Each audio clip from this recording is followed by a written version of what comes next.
For 22 years, Marcus Kingsley had put men behind bars for believing they were above the law.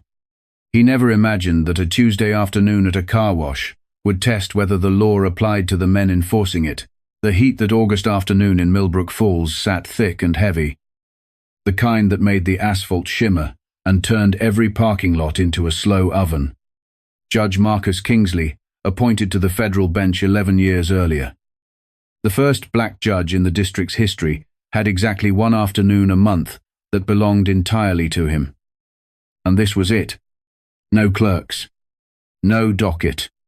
No security detail trailing 2 cars back. The way protocol demanded, whenever he traveled outside the courthouse district, he'd left that detail behind on purpose. Marshal Diane Ochoa, who ran his protective unit, hated when he did it. And today was no exception. She'd texted him twice already, asking why his tracker showed him 17 miles outside his approved perimeter. He'd silenced his phone.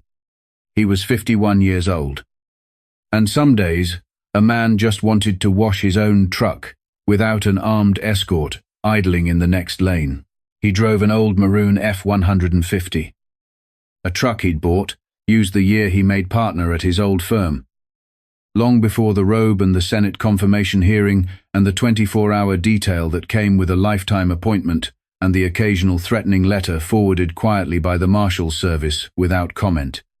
He wore what he always wore on these afternoons, a faded grey Morehouse College t-shirt, gone soft at the collar, basketball shorts, and flip-flops that had seen better decades. He looked, to anyone who didn't know better, like a man killing time on a slow Tuesday, which, in a sense, he was. The Suds and Shine on Route 9 was the kind of self-service car wash that hadn't changed its prices since the Clinton administration, 3 bays, a rattling vacuum station, and a faded mural of a cartoon soap bubble grinning down at the pavement.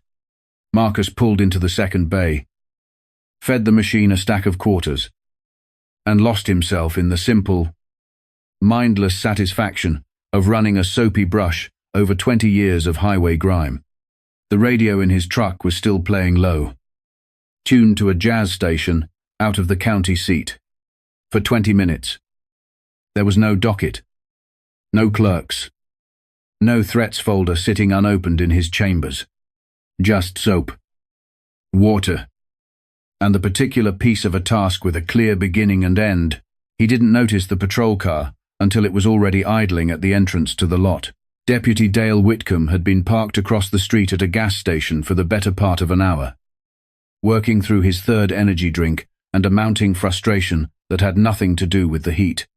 There'd been a rash of catalytic converter thefts hitting car washes and self-serve lots across 3 counties, vehicles jacked up for 30 seconds while an owner ran inside for change. The converter gone before anyone noticed the noise. Whitcomb's captain wanted arrests. And Whitcomb, 34 years old and 14 years into a career that had stalled somewhere around permanent afternoon shift, wanted exactly one thing: to be the guy who finally made one. He'd built a private theory over the last 3 weeks. One he'd never said aloud to his sergeant because he suspected, correctly, that it would not survive being said aloud. The theory was simple: young men in gym clothes, driving trucks a little too old for the neighborhood, loitering a little too long near a vehicle's undercarriage. That was the profile. He'd watched enough dashcam compilations at the station to believe he had an eye for it. So when he saw an older model pickup with out-of-county plates, driven by a black man in gym clothes, who'd been parked in the same bay for nearly 15 minutes, doing what looked, from across the street, like fiddling around underneath his own vehicle, Whitcomb's instincts didn't ask a single follow-up question. He pulled the cruiser across the lot's exit, blocking it entirely, and stepped out, the door swinging shut behind him, with a heavy, "Deliberate thud, hands where I can see 'em." Whitcomb called, one palm already resting on his holster. Step away from the vehicle. Marcus straightened slowly, a soapy brush still in one hand, water dripping down his forearm and pooling at his feet. Afternoon. Officer, I'm just washing my truck. Is there a problem? We've had a run of converter thefts up and down this corridor. Whitcomb said, closing the distance fast. Boots slapping against wet concrete. You've been under that vehicle for a while. I haven't been under my vehicle, Marcus said evenly, setting the brush down on the ledge of the bay with the same deliberate care he'd have used, setting down a gavel. I've been washing the wheel wells. If you'd like, I can show you the receipt from the machine, the timestamp on my phone, or the actual condition of the exhaust system. Any of those would clear this up quickly.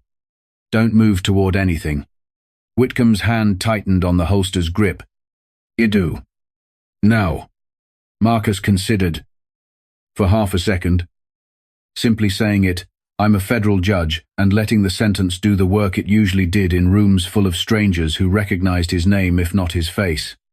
But 22 years on the bench had taught him something about the particular danger of a man's ego once it had already reached a verdict. Announcing a title to someone who has decided you're beneath one rarely de-escalates.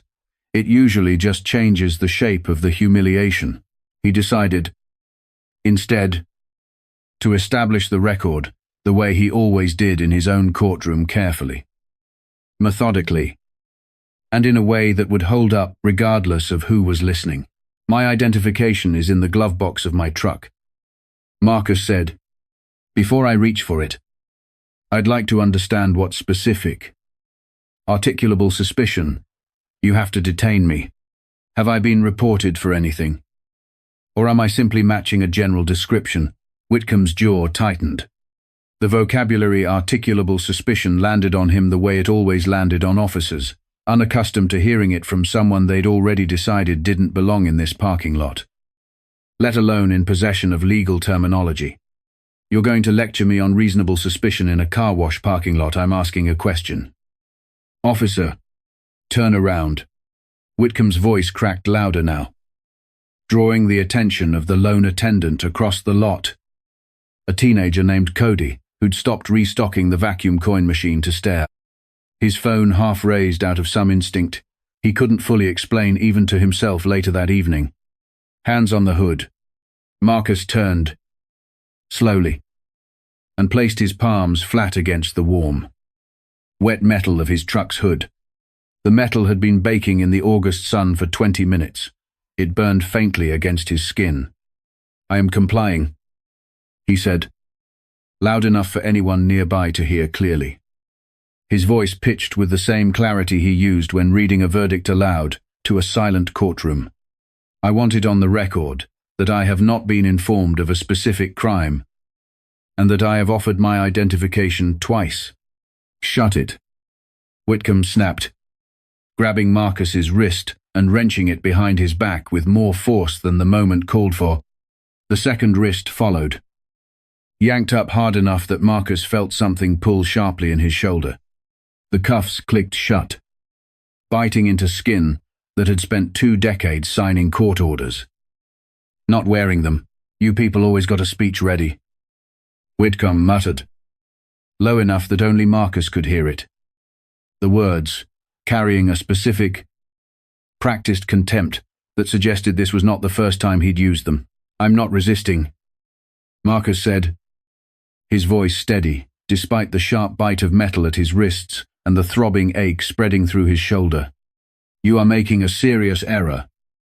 Officer Whitcomb, he'd read the name off the deputy's tag, filing it away with the same precision he'd once used, memorizing case citations, and I strongly advise you to check my identification before this goes any further. I'll check what I want, when I want, Whitcomb said, steering him toward the cruiser, with a hand clamped hard on his shoulder. Ignoring the wince that crossed Marcus's face, the back of the patrol car smelled like old vinyl and drive-through coffee. The plastic seat scalding hot, even through his shorts. Marcus sat with his wrists aching, watching through the wire mesh as Whitcomb walked back to the truck, popped the glove box, and rifled through it with an impatience that scattered a folded road map and an old parking receipt onto the passenger seat.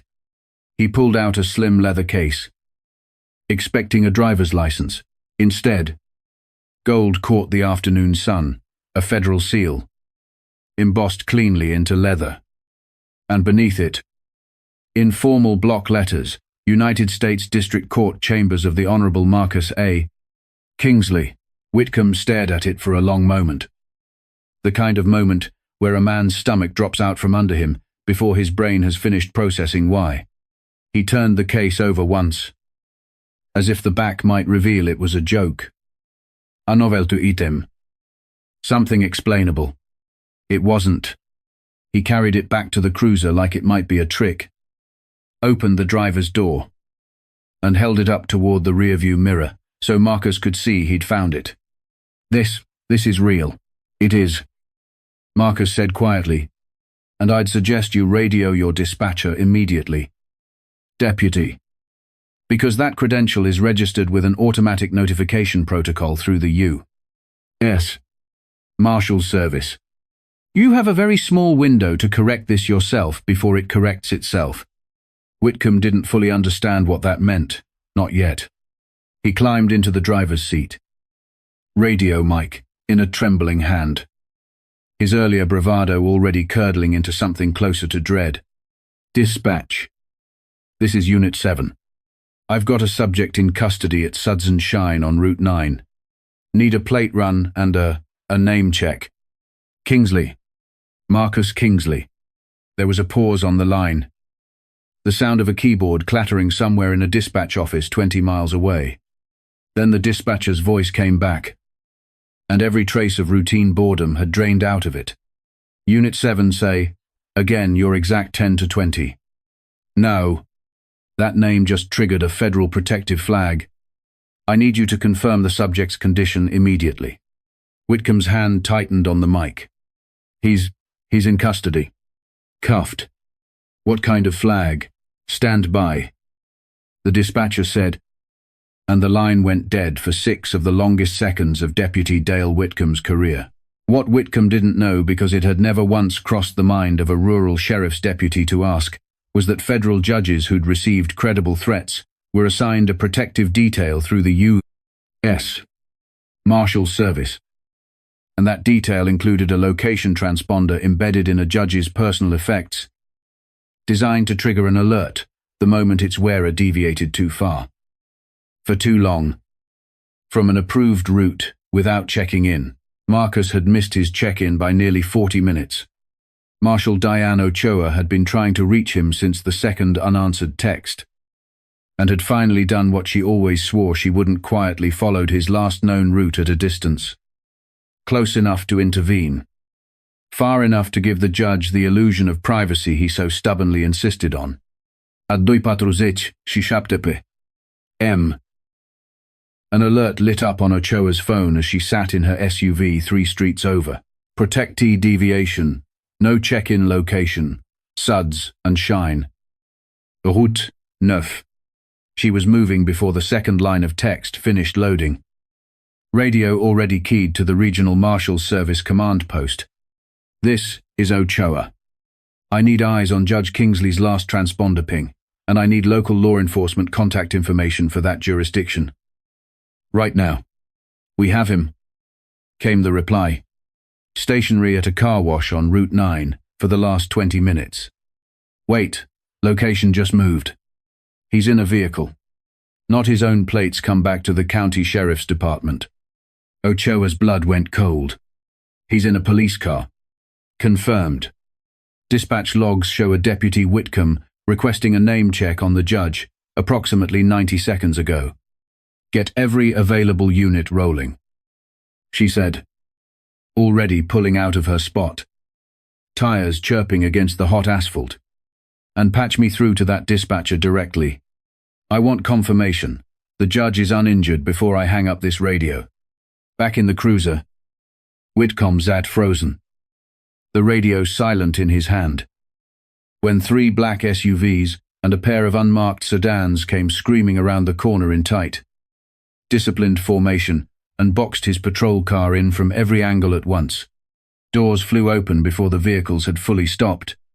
Federal agents in dark, tactical vests fanned out across the lot, several with weapons lowered but ready, moving with the calm precision of people who trained for exactly this and hoped never to need it. U.S. Marshals, step out of the vehicle with your hands visible. Whitcomb's hands shot up on instinct as he stumbled out of the driver's seat, the radio mic dropping and swinging on its cord. I'm a sheriff's deputy. Marshal Ochoa was already at the rear door, pulling it open, her expression tight with fury and relief in equal measure. Judge Kingsley, are you hurt? Sir, cramped. Diane, Marcus said, his voice dry despite everything, though the pain radiating through his shoulder made the joke cost him more than it showed. Otherwise fine. Ochoa's gaze snapped to Whitcomb, who stood frozen between two federal agents, hands still raised. Cuff him, she said flatly. Weapon, badge, radio, all of it. You can't just. Whitcomb started. I absolutely can, Ochoa said, already producing her own key and stepping behind Marcus to release his wrists. She winced at the deep red lines the metal had left behind, already darkening into bruises at the edges. Sir, I want this documented. All of it. Every second. So do I, Marcus said, rubbing his wrists slowly as blood returned to his fingers in a sharp, unpleasant rush. I want the body camera footage preserved, unedited, before anyone in that department has the chance to think twice about it. And I want the dispatch audio pulled before end of shift. By the time Sheriff Owen Bell arrived at his own station 40 minutes later, summoned out of a lunch meeting by a call, he would remember for the rest of his career, federal agents were already inside. His own front desk officer, pale and silent behind the counter, his dispatcher visibly shaking as she typed up an incident log under the watchful eye of a marshal she'd never met. You had a sitting federal judge in cuffs in the back of one of your cruisers for over 20 minutes. The lead investigator told him, without preamble, standing in the doorway of Bell's own office, as though the sheriff were now the visitor in it. And your deputy never once checked his identification before making that stop personal. Bell had no answer. His department had spent the better part of 2 years quietly building a reputation for aggressive, proactive policing along that stretch of Route 9, a phrase that, under federal review, was already starting to look a great deal like a euphemism for something far less defensible. He thought, in that first sickening moment, not of Whitcomb, but of the department's own internal metrics, the stop logs he'd praised at 3 separate town council meetings, the numbers that had always looked, to him, like diligence, and were about to look, to everyone else, like something else entirely. Whitcomb was placed on unpaid leave within the hour, pending termination. He sat in the break room afterward, staring at a vending machine, unable to meet the eyes of the 2 agents assigned to escort him out of the building. By evening, the department's dash and body camera footage had been reviewed by 3 separate parties: the federal marshals, the state attorney general's civil rights division, and at Marcus's own insistence, over the objections of Ochoa, who worried about the optics of speed.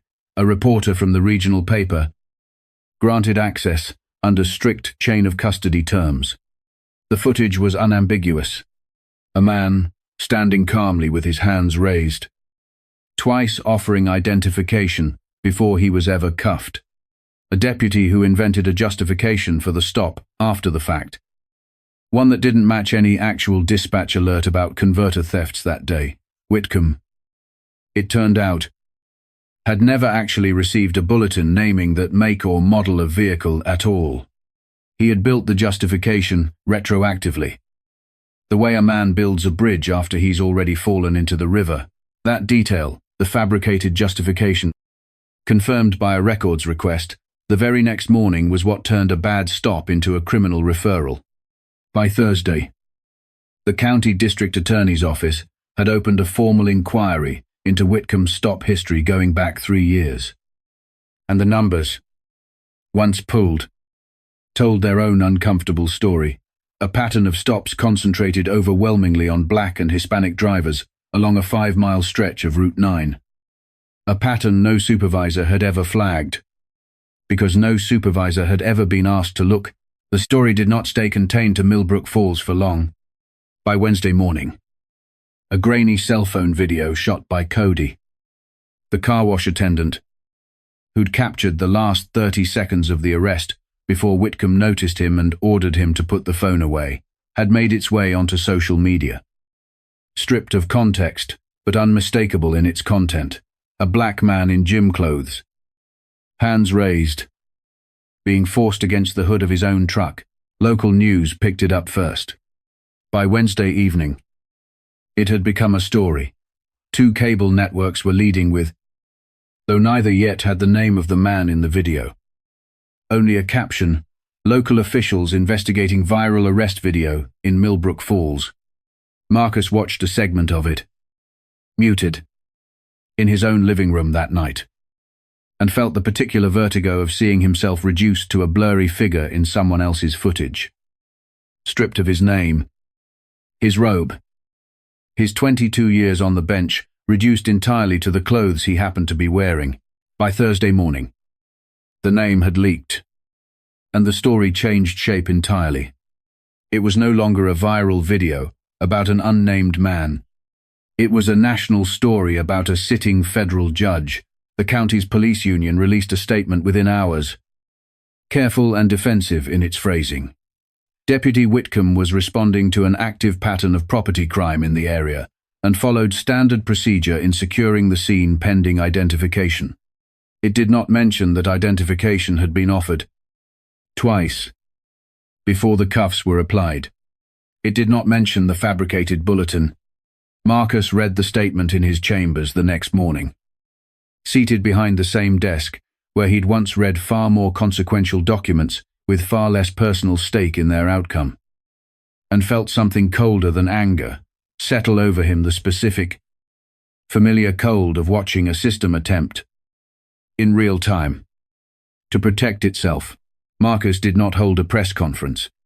He was not, by nature, a man who sought cameras, and Ochoa had gently suggested twice that a public statement from him personally might complicate an ongoing investigation more than it clarified anything. He listened to her. He usually did, but 3 days after the arrest, opening a scheduled session of his own courtroom for an unrelated civil matter, he set aside the morning's docket for exactly 2 minutes to address something he felt could not go unspoken. Standing at the same bench where he'd delivered 1,000 rulings, with considerably less at stake for himself, personally. "Before we begin today's proceedings," he said, his voice steady, his wrists still faintly marked beneath the dark sleeve of his robe, "I want to say something briefly. On the record, because I believe silence in this particular case would be its own kind of statement, and not the one I intend to make." The courtroom, which had been shuffling papers and murmuring quietly a moment before, went still. 3 days ago, I was detained and handcuffed at a car wash by a deputy who had already decided, before he asked me a single question, exactly who I was. He was wrong, but I want to be precise about something, because precision is the only thing this bench has ever asked of anyone who stands before it. The danger here was never that he happened to be wrong about me specifically. I have resources most people in his custody that day would not have had. I have a badge in my glove box that carries weight. Most citizens' identification never will. The danger is a system that permits an officer to reach that conclusion about anyone based on nothing more than a t-shirt, a truck, and an assumption without a single moment of consequence, and without a single supervisor ever asking why the numbers looked the way they looked. He let the silence in the courtroom sit for a moment before continuing, his gaze moving briefly across the gallery, resting nowhere. In particular, I intend to refer this matter, and the broader pattern uncovered in that department's records, to the appropriate oversight bodies. and I will recuse myself from any matter in which it might reasonably be perceived to affect my judgment. I raise it today. In this room, for one reason, only because of what happens. Quietly, every day, to people who don't carry a federal seal in their glove compartment and a protective detail 3 streets away when the cameras aren't rolling and no one happens to be filming. He nodded once, briskly, the way he always did when closing a matter. We'll proceed with today's docket. The courtroom did not erupt into applause. It was not that kind of room. And Marcus would not have wanted it to be, but the silence that followed carried a different weight than the one that had preceded it. And reporters in the gallery were already typing before he'd finished his sentence. Within a month, the fallout had moved well past Deputy Dale Whitcomb himself. The State Attorney General's office, having reviewed 3 years of the department's stop data at Marcus's formal request, submitted not as a judge demanding favor, but as a private citizen filing a public records request like anyone else, could have found what investigators later described as a systemic and sustained pattern of disproportionate stops along the Route 9 corridor, concentrated overwhelmingly on Black and Hispanic drivers. With almost no corresponding rate of the crimes those stops were nominally intended to address, the Sheriff's Department entered into a court-monitored reform agreement, mandatory body camera audits reviewed quarterly by an independent board, a citizen oversight committee with subpoena power over use of force incidents, and a full retraining of the patrol division on stop justification and documentation standards. Deputy Dale Whitcomb was formally terminated and indicted on charges of falsifying a police report and violating the civil rights of a citizen under color of law. He would eventually plead guilty to the lesser charge, accepting a sentence that ended his career in law enforcement permanently.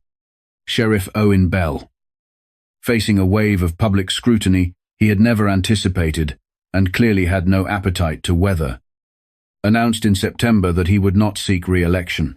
Marcus kept the old F-150. He still drives it out to the suds and shine on the second Tuesday of every month. Still feeds the machine the same stack of quarters. Still tunes the radio to the same jazz station out of the county seat.